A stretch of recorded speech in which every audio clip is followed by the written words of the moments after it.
여러분 안녕하십니까? 광주와 전남이 공동으로 지역의 문제를 함께 고민하며 상생 발전하기 위한 초광역 협력 사업을 추진합니다. 군공항 이전 등 시도 간 갈등이 해결되는 계기가 될 수 있을지 주목됩니다. 보도에 김호 기자입니다. 수직 절벽과 소나무가 절경을 이루는 국가지정문화재 명승 화순적벽. 하지만 광주시가 관리하는 동복호 상수원 보호구역에 위치해 정작 화순군은 관리 대책을 세울 수 없습니다.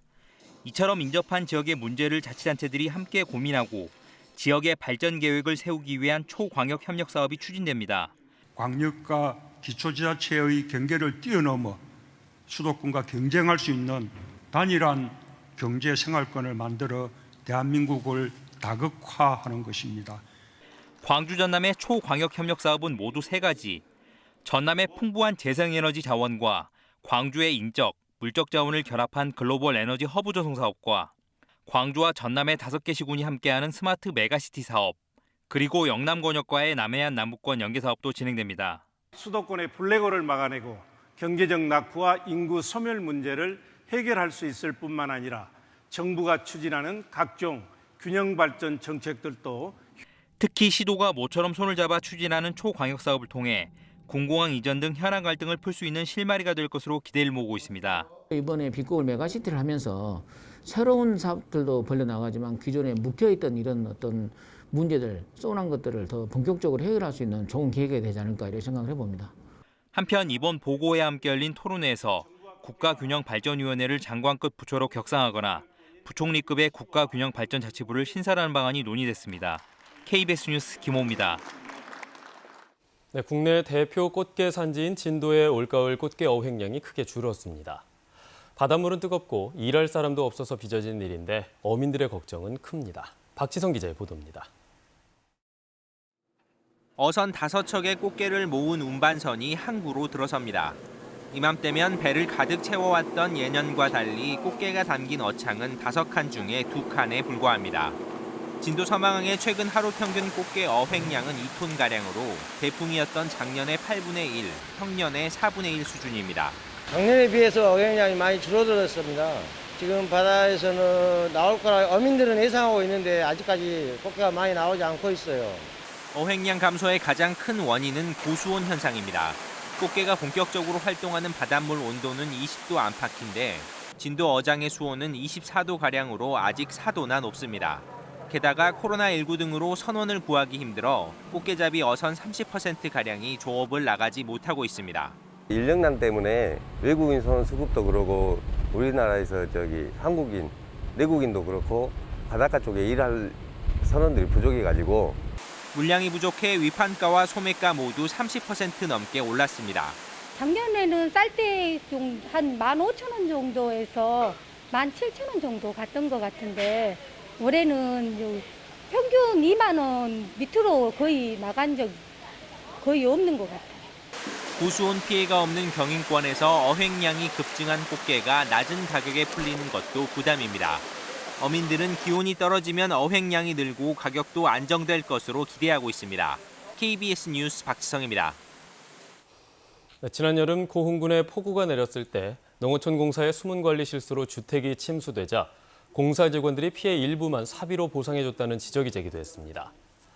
국회 농해수위 소속 민주당 김승남 의원은 한국농어촌공사에 대한 국정감사에서 지난 7월 고흥군 도덕면에 집중호우가 내렸을 때 공사의 실수로 수문을 열지 않아서 인근 주택과 농경지가 잠기자 공사 직원 11명이 비밀리에 1,000여만 원을 모아서 보상을 해준 사실을 파악했다고 밝혔습니다.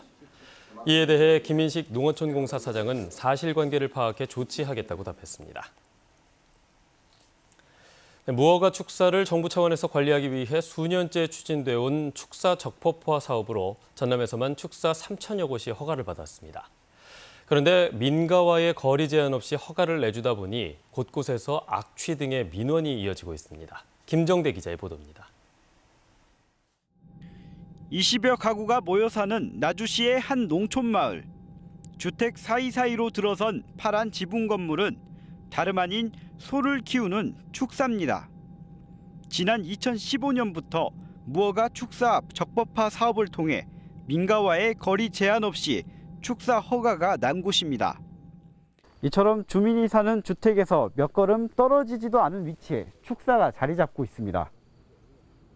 주민들은 자치단체에서 분뇨 관리 점검을 나올 때만 악취가 덜하다며 평소에는 창문을 열기 어려울 정도로 고통이 심하다고 말합니다. 자기들이 관리 차원에서 허가를 내줬다. 그럼 도대체 우리가 볼 때는 무엇을 관리를 하는 거요? 관리가 되는 것이 아무것도 없는데 냄새가 더 나는데. 주민들은 축사 이전을 요구하지만 쉽지 않습니다. 지자체가 부담해야 할 이전 보상비 등이 만만치 않기 때문입니다.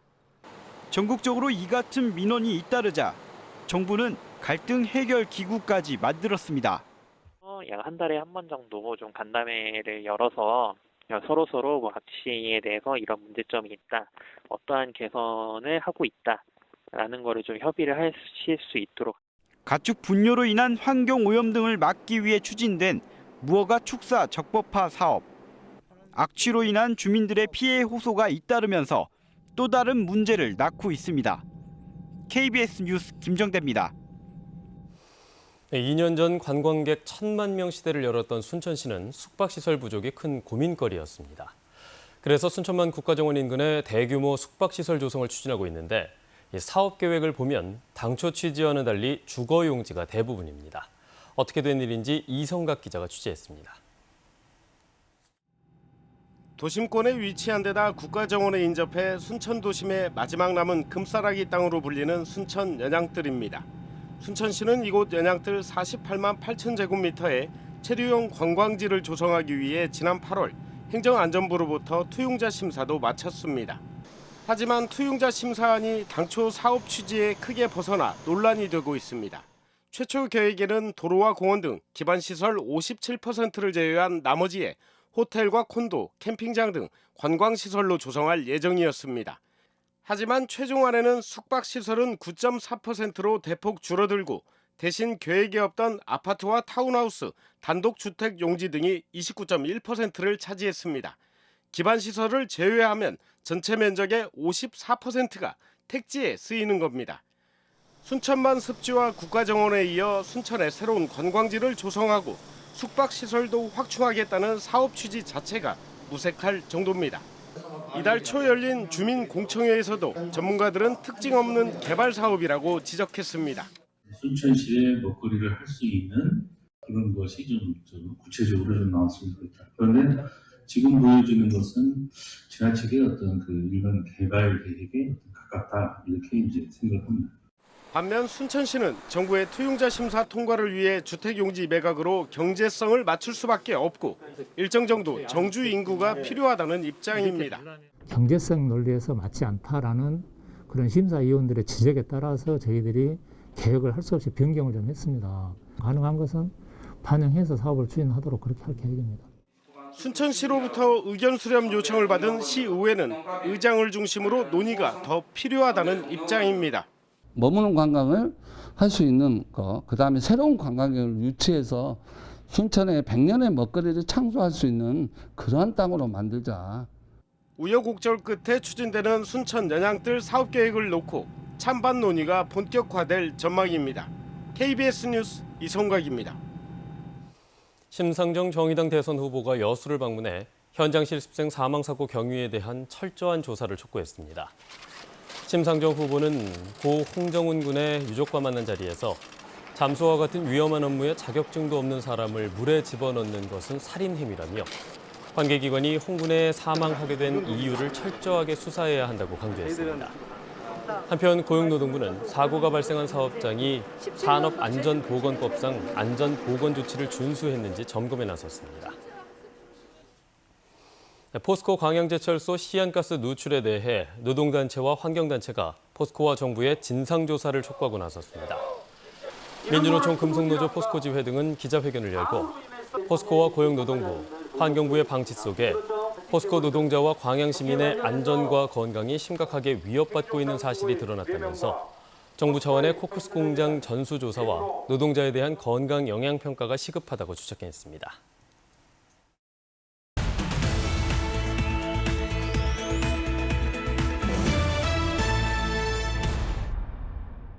순천시가 청와대로부터 풍산개 한 쌍을 분양받아 순천만 국가정원에서 키운다고 밝혔습니다. 순천에 온 풍산개는 지난 2018년 남북 정상회담 당시 문재인 대통령이 김정은 국무위원장에게 받은 풍산개 고미와 문 대통령이 키우고 있던 풍산개 마루 사이에서 태어났습니다. 화순 전남대학교 병원 민정준 교수가 세계 분자 영상학회 최고 영광인 석학회원에 선출됐습니다. 민 교수는 분자 영상학자로서 세계 분자 영상학회 이사로 선출되기도 했으며 현재까지 80건의 특허를 출원 등록해 이 가운데 21건이 기술 이전됐습니다. 해남군이 구교리 해남공원 앞에 로컬푸드 직매장을 정식 개장하고 판매에 들어갔습니다. 직매장 운영은 해남군에서 전액 출연한 재단법인 해남 먹거리 통합지원센터가 맡아 운영하고 270여 개 농가가 입점해 450여 개 품목을 판매할 예정입니다. 광주은행이 경영전략회의를 통해 소상공인과 서민에 대한 금융지원 확대를 올해 4분기 경영 목표로 선정했습니다. 광주은행은 또 대출 규제 강화와 코로나19 장기화 등 경영 환경 위기 속에서도 디지털 경쟁력 강화를 통한 위기 극복에 나설 방침이라고 밝혔습니다. 지금까지 단신 브리핑이었습니다.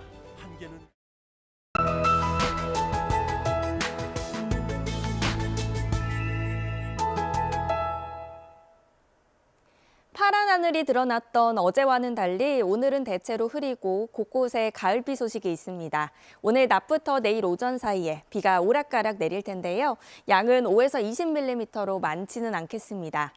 다만 비가 그치고 나면 추위 대비하셔야겠습니다. 오늘은 어제보다 조금 낮은 정도로 선선하겠지만 내일 낮부터 찬바람이 불기 시작하겠습니다. 일요일은 아침 기온이 4도까지 뚝 떨어지겠고요. 바람 때문에 체감온도는 더 낮겠는데요. 올가을 첫 한파특보가 내려질 수도 있겠습니다.